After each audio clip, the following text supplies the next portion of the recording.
get up on your little 21-inch screen and howl about America and democracy. There is no America. There is no democracy. There is only IBM and ITT and AT&T and DuPont, Dow, Union Carbide, and Exxon. Those are the nations of the world today. And our children will live to see that perfect world in which there's no war or famine, oppression or brutality. One vast and ecumenical holy, for whom all men will work to serve a common perfect, in which all men will hold a share of stock, all necessities provided, all anxieties tranquilized, all boredom amused.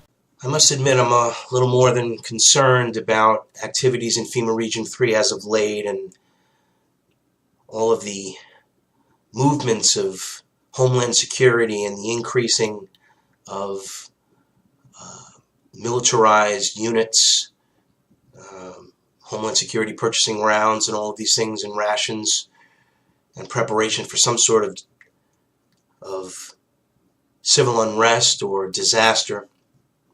It cannot be disputed. Videos have been pervading the internet. I did a piece a couple weeks back that's gotten thousands and thousands and thousands and thousands of views and hundreds of comments that have confirmed an overabundance of activity in this area. And of course we have the World Bank. We Are Change Connecticut interviewed World Banker Karen Hudas, and that's in the catalog at Truth Talk News. And again, this is another interview with her recently. This is from Greg Hunter, whose work is exceptional, a true patriot and seeker of truth. Well, it's pretty clear where we're headed, and that is to something called permanent gold backwardation.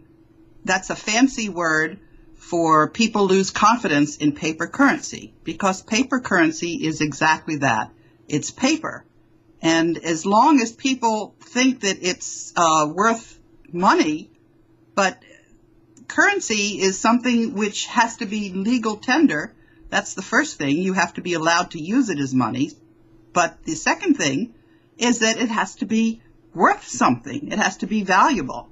And if the economic system is such that people lose confidence, and that's where we are, and I can say that because the world's foremost monetary economist, Antal Fekete, who specializes in gold, has been warning us that we're headed to permanent gold backwardation. That means that it's a technical term for traders, that the value of the currency in the future is less than the value today. And that's impossible, because what that would mean is that a trader would earn money no matter what he did. And that's not a tenable situation. So what happened in July was that the banks, the central banks that like to make money by leasing their gold, they stopped doing that because the risk that they would get their gold back at the end of the lease term was unacceptable.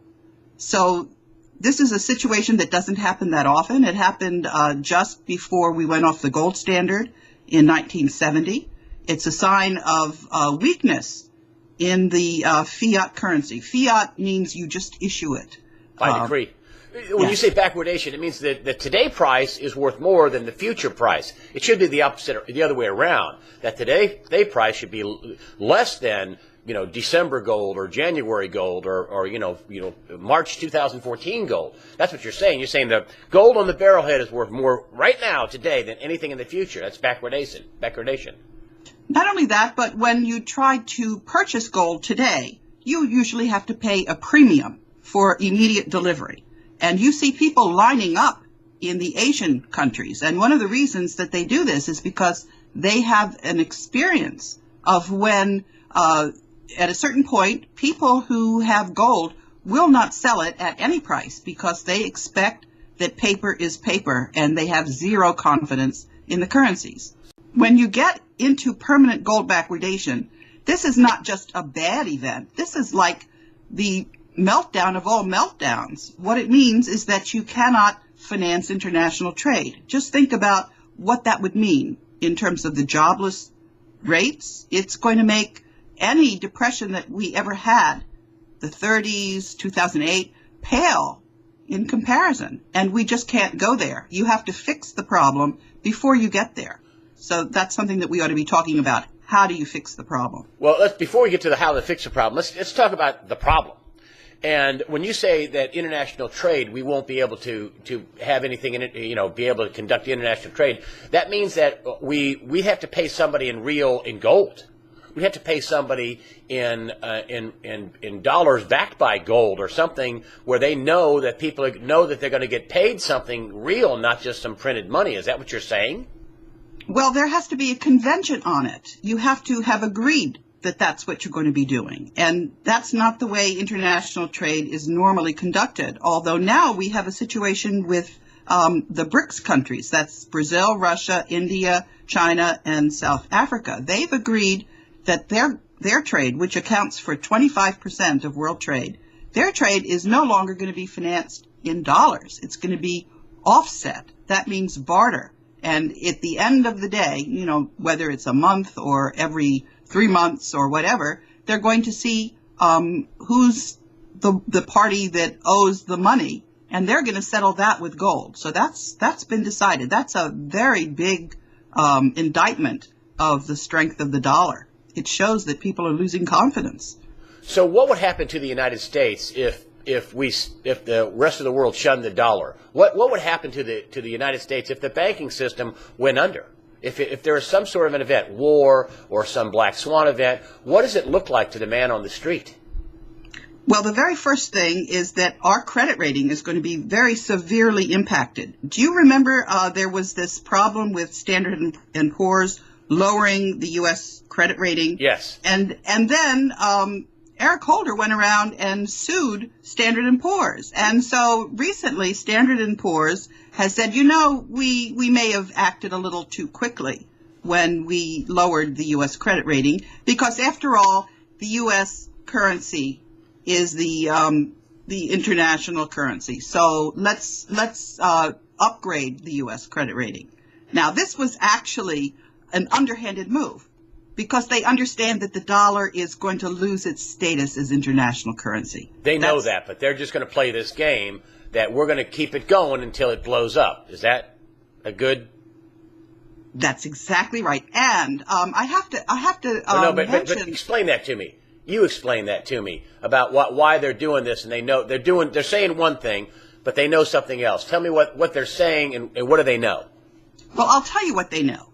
They know everything about my case because S&P and the other credit ratings and Fitch ratings and also Moody's, because a UK lawyer advised me to start informing the credit rating agencies in detail about my case when the UK Parliament mentioned that there was this problem of corruption at the World Bank, and the World Bank did not resolve the problem because this lawyer did not want the Parliament to be out ahead of the rest of the world. So what happened is that Standard & Poor's lowered the credit rating, but the other two credit rating agencies just sort of sat there. And, I had been briefing them very regularly. I just received an email that there's a fourth credit rating agency that's about to be started by the Russians and the Chinese and some commercial interests in the United States. Now, this entity, you better believe, the U.S. credit rating is not going to be AA plus. That's right. It's going to go down. And that's right. And what happened, unless we embrace the rule of law, unless we clean up this corruption. And a lot of this corruption is coming from the Federal Reserve. But I would have to say the lion's share is coming from the Vatican, from the Jesuits. Bingo. Now there's some truth. The Jesuits, the Vatican, the P2 Masonic Lodge. So we have got to, and there's been something called state capture, which is to say that our legislature and our governmental institutions have been co-opted. And as an example of that, the Federal Reserve, the entities that own the Federal Reserve, own and control the media, the mainstream media, so that the public is deliberately misinformed and kept from learning a lot of what we're talking about today. But what happens to the man on the street? Let's get granular. What happens to the man on the street if the banking system fails? What happens to America? Well, let's look at the credit rating first, which is to say if your credit rating tanks, you have to pay a higher interest rate. Now look at the growing debt, and with the imbalance in our budget, the debt is only getting larger. So if you have to pay interest on that, then most of your budget is going to be going to service the debt. So interest rates are going to go sky high. No more cheap car loans. No more 4.5% 30-year mortgages. Credit card rates rise. All of a sudden, everything, every debt service you have, credit card, mortgages, everything goes up. And don't forget, if the housing industry is a very important sector in the economy, what this is going to do to the amount of jobs. And then there's something called the multiplier effect, which is when a person loses his job, they're not going to have the money to spend in the rest of the economy. So for every job you lose more jobs because of the multiplier effect. So this would be a major, major crisis. That's the best way to put it. Would it be worse than the Great Depression? And explain how much unemployment, how much grief, would there be social unrest? Tell me about that.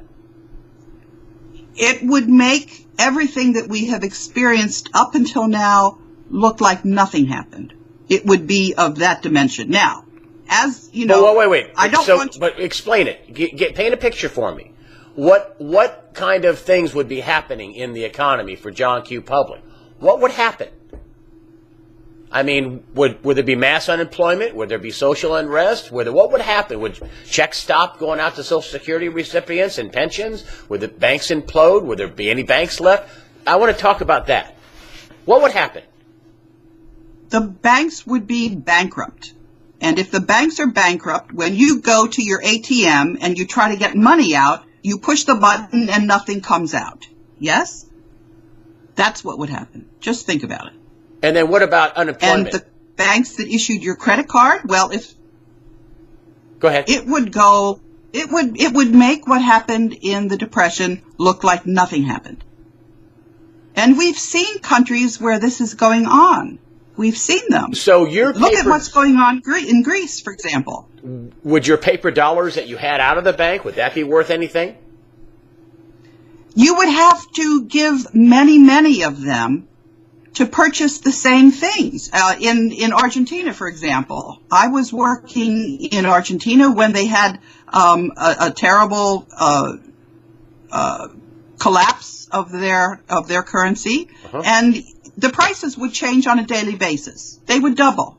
There would be zeros added at the end of the money. You would have to go around with a stack this high to buy a piece of fruit. Your World Bank buddies say, "Oh yeah, it's being suppressed. The price of gold is being suppressed." How long can they keep suppressing gold and silver? How long can they do that for? Some people say, "Hey, it's about to end." It's market manipulation. Right? That's a fact. It's illegal. What's happening is they're offering gold many times the amount of gold that's actually existing in the world. That's called a naked short. That's illegal. They're breaking the law. Karen Hudes, a former World Counsel for the World Bank for 20 years. KarenHudes.net. Thank you so much for joining us today on USAWatchdog.com.